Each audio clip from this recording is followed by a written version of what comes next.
What's up, everybody, and welcome to the podcast. I'm Wilson, and today I've got my awesome friend Jane here. Say hi, Jane. Hello, guys. Nice to meet you. Today we'll be breaking down our daily routines with you, and we'll talk about our current life struggles. See if you relate to them. So, Jane, what's your daily routine? How do you usually start your day? After making my bed, brushing my teeth, and packing my stuff, I'll go for a coffee run, getting a cup of hot latte or flat white to start my day. I usually go to different coffee spots because I love exploring new places. I love exploring new restaurants and cafes too. What's your favorite one? My favorite cafe is the one at White Street. I'm not good at remembering the names of the places, though. I think it's called Cafe Revel.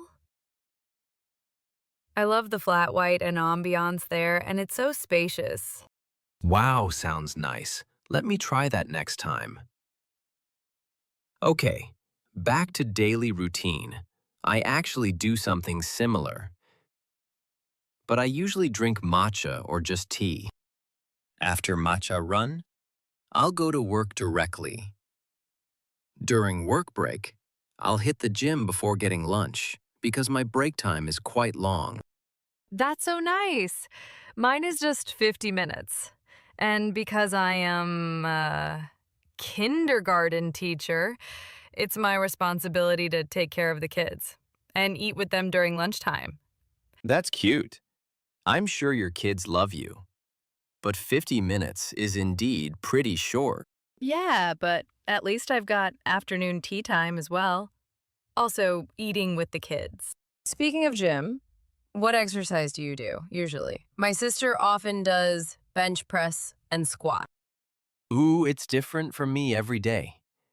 But my favorite workouts are biceps curl and deadlifts. What do you do after work then? I heard that you've done Pilates before. Yes, but I only do Pilates on Sundays. I usually hang out with friends after work or do some grocery shopping and cook at home. Oh yes, I remember you're an amazing cook. I don't usually cook, so I'll just grab dinner with colleagues or friends after work. What are your favorite hangout spots? My friends and I want to find some new places for dinner. We love the Spanish restaurants near Grand Central. We sometimes go to the Korean restaurants at K-Town too. They've been doing special offers lately. You should go check it out. Very nice fried chicken and bibimbap. Wow, thanks for the recommendations, Wilson. Right.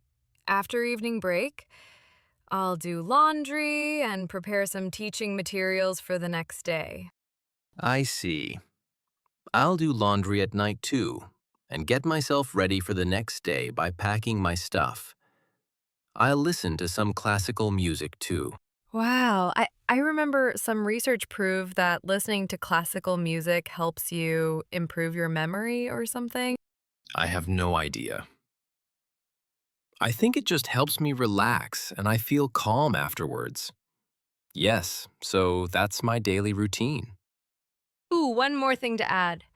I'll usually write down my thoughts on my diary before going to bed. It's been my habit since I was 9. That's cute. Thanks for telling us about your day, Jane. Right, let's move on to our current struggles. My biggest struggle lately is about work. As you know, I'm an accountant and my brain often feels like a calculator with low batteries. And recently, I messed up a client's quarterly report. Just one tiny formula error, but it snowballed. Now I'm lying awake at 3 a.m. thinking, am I even qualified for this job? I work crazy hours, yet still, mistakes happen. I understand your struggle, Wilson. I've made lots of mistakes at work as well. But the point is, mistakes don't erase your expertise. You filed thousands of reports flawlessly. One error makes you human, not unqualified. You're right. But still, I really wish I could do things perfectly, especially for my work. I guess what you can do is to try your very best to minimize errors. But remember, even if you can't, that's completely normal. And that anxiety you have of making mistakes, it shows you care deeply about the job. You're right. I tell new hires mistakes are data points, not disasters all the time. Seems like I forgot to listen to myself. Thank you, Jane. No problem. But speaking of work, I feel like recently I'm not doing good in striking a work life balance. Although my daily routine sounds well planned, I sometimes couldn't follow my plans. For example, I sometimes don't have enough time to do my laundry because I've spent too much time planning my lessons. I sometimes can't balance work and life as well. We know balance matters, yet we keep stealing time from life to give to work.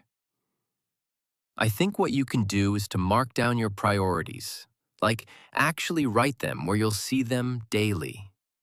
Mine are on a sticky note next to my coffee maker. Priorities are like compasses.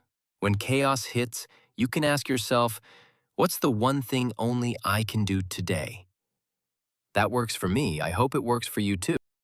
Thank you, Wilson. I'll try that out and tell you how it goes. Good luck, Jane. You deserve folded socks and more sleep indeed. You too, Wilson. I hope we could all rest more and do our best for our work. Yes! Let's take a break for now and come back later for another episode. Thank you so much, Jane, for joining me today. Thank you, Wilson, for having me. It's my pleasure to be here. We'll be back in 30 seconds. See y'all later.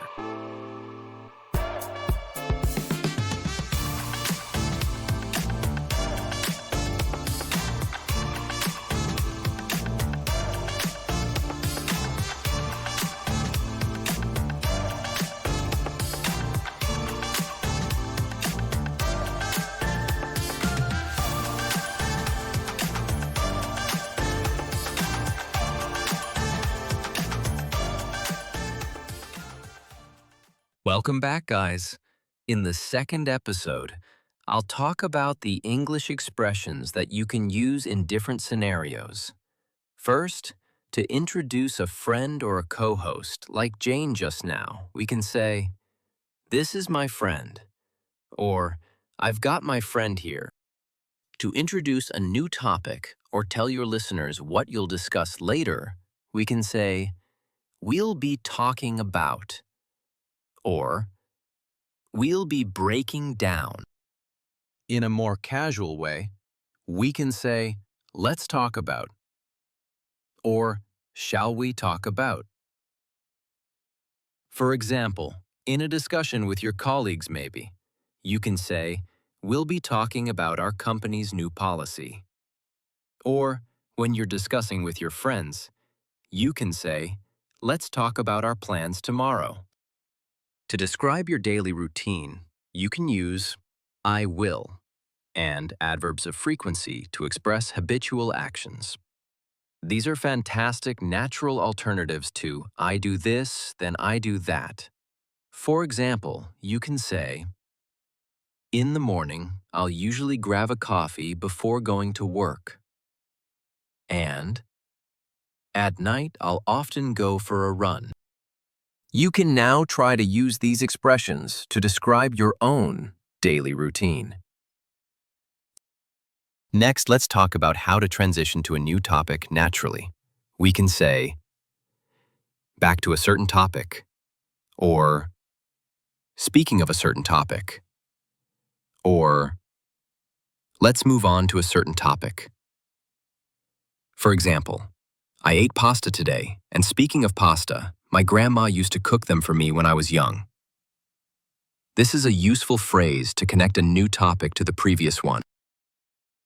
Showing you are listening is key to good conversation. To express agreement and understanding, we can say, "That's so. You're right. I get what you mean. I agree with you. I understand your feelings or struggles." For example, when someone tells you about how they hate working until midnight, you can say, "I understand your feelings. I agree with you that working until midnight is so tiring." Next, let's talk about how you could describe your challenges and stress.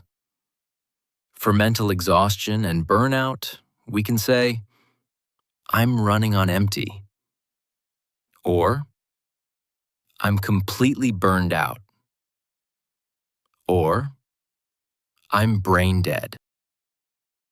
For feeling overwhelmed, we can say, "I'm swamped with work," or "It's all getting a bit much," or "I'm buried under a mountain of emails." For facing a difficult situation, we can say, "I'm going through a rough patch," or "It's been a tough week," or "I'm dealing with a lot on my plate right now." For example, "Work has been insane lately. I'm completely swamped and running on empty." Last but not least, to wrap up a conversation, we can say, "I'll try that out and tell you how it goes. Good luck with." Let's call it a day. It was so great catching up. Or, "Looking forward to seeing you next time." For example, "It was so great catching up. I look forward to seeing you next time. Good luck with your exam." And that's almost the end of our episode today. Thank you so much for joining us, and we hope you have learned something. Be sure to subscribe to this channel so you'll never miss an episode. See y'all next time.